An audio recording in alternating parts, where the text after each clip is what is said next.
At Easter brunch, Dad snapped, "Real family supports each other," after I refused to co-sign my sister's $42K loan. Mom added, "You owe her. She's always felt left out." I didn't argue. I simply left. That night, I emptied the joint trust fund, the one they forgot I managed. By morning, they were locked out of everything. Dad's voice cut through the noise of plates and chatter like glass breaking. "Real family supports each other," he snapped, slamming his fork down. I looked up from my coffee. My sister, Emily, sat across the table, fake tears in her eyes. Mom rubbed her shoulder. All eyes turned toward me. "I'm not signing her loan," I said quietly. Dad's face turned red. "She needs help, John.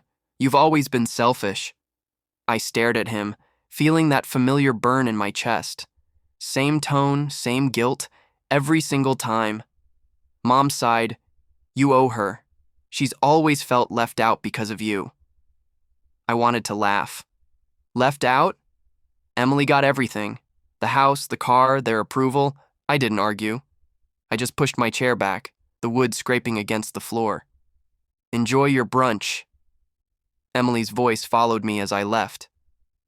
"You think you're better than us, don't you?" I didn't answer. But as the door closed behind me, Dad shouted one last thing. "You'll regret walking away from family."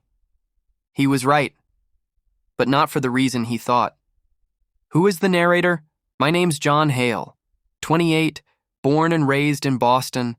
I'm the quiet one, the kind people mistake for weak because I don't fight back. For years, I kept my mouth shut while they blamed me for everything that went wrong. Late bills, broken things, family drama, always John's fault. Silence became my habit, my defense. But silence also makes people careless. They forget the quiet ones are watching. I manage the family's joint trust account, the one Dad started after his business took off.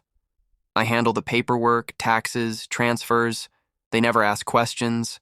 They just assume I'll clean up after them. And maybe that's my fault. Maybe I made it too easy for them to use me. But that morning when Dad said I owed my sister, something in me finally cracked. They had no idea what I'd already seen, what I already knew. The family snapshot. Dad, Martin Hale, 57, runs a small construction company, thinks authority means shouting louder than everyone else. Mom, Linda, 54, the peacekeeper, or at least she pretends to be, as long as she doesn't have to choose sides. Emily, 25, my sister. Sweet voice, sharp tongue. Always the victim, never the problem. The brunch felt like a rerun of a show I hated but couldn't turn off. Dad, your sister's got a plan. She just needs help. Emily, you don't understand how hard it is for me. Mom, John, can't you just do this one thing? Same lines, same guilt trip. But this time I wasn't playing my role. I looked at Emily. You already drained your savings. You lied about that loan last year, too. Her eyes widened. You checked my account? I manage the trust. I see where the money goes. Dad's face twisted. You have no right! I leaned back. I have every right. It's my name keeping you out of jail for tax fraud, remember? The room went dead silent. Mom dropped her fork. Emily's lips trembled, and in that silence, I knew the game had finally changed. After brunch, the phone calls started. First Mom, then Emily, then Dad, all pretending it wasn't a big deal. It's just money, John. Family shouldn't fight over that. You embarrassed us. You're being dramatic. Classic, but what they didn't know, I'd already started seeing the holes in their story months ago. Dad had been moving money from the business into the trust under Emily's name. Mom was covering for him. Emily was using fake receipts to withdraw personal reimbursements. I'd stayed silent because I wanted to see how far they'd go. And that night, staring at my laptop, I saw the final proof. A $42,000 loan application with my forged signature. I sat there for hours, just staring at it. Then I laughed. Not out of humor, out of relief, because now I had something they couldn't deny. Something that would finally make them look at me differently. A week later, they showed up at my apartment. Emily first, tears again. Then Mom, holding a pie like it would fix everything. Dad last, red-faced and impatient. Dad started, "You're gonna fix this, we'll all move on." I crossed my arms. "Fix what? The loan you forged or the money you stole?" Mom whispered, "John, please, don't make this ugly." "Ugly?" I said softly. "You already did that." Emily lost it. "You're jealous. You've always been jealous of me." I turned to her. "Jealous? Of someone who can't stand on her own?" Dad stepped forward.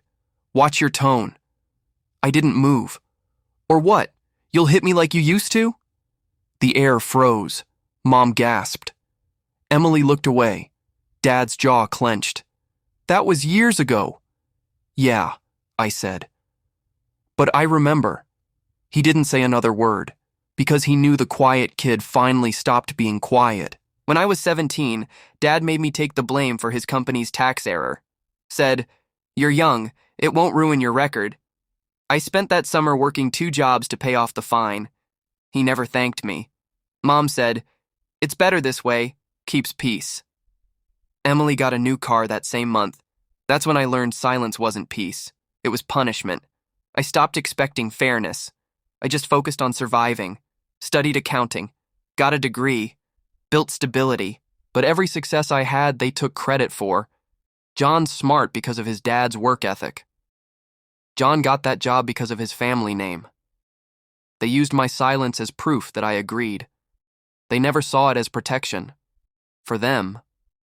Until now. The next night, I met with a lawyer. I transferred the trust fund, every cent, into a separate legal holding. My holding.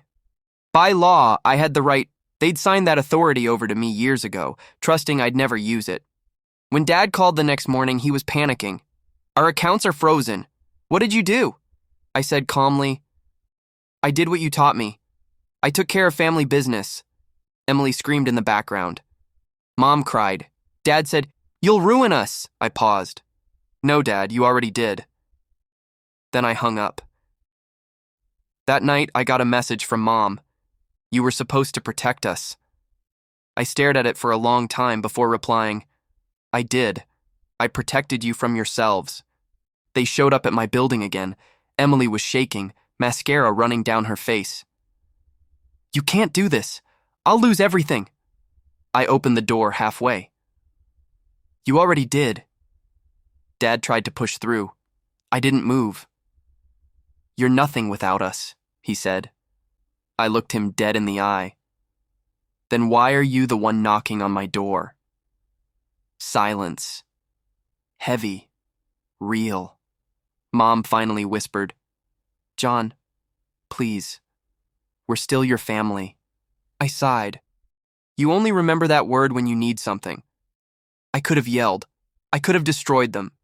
Instead, I handed Dad a folder, copies of every transaction, every forgery. "Take it to your lawyer. Maybe next time you'll read what you sign." He looked at me like he didn't know me anymore. Good, because the version of me he knew no longer existed. Weeks passed. I didn't hear from them. The apartment felt quiet but peaceful. For the first time in years, I wasn't walking on eggshells. One evening, Emily showed up alone. No makeup, no act. Just tired. She handed me an envelope. "I'm sorry. For everything. I didn't know Dad was using your name." I studied her face. For once, she looked honest. I nodded. "You should start over, Emily." "Without him."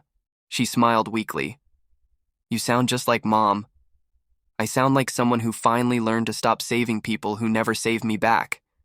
She left quietly, and for the first time in a long time, I didn't feel angry. Just free. Months later, I visited the old house. Empty now. For sale, sign out front, grass overgrown, paint peeling. I stood there, hands in my pockets, and remembered every argument, every guilt trip, every silence I swallowed.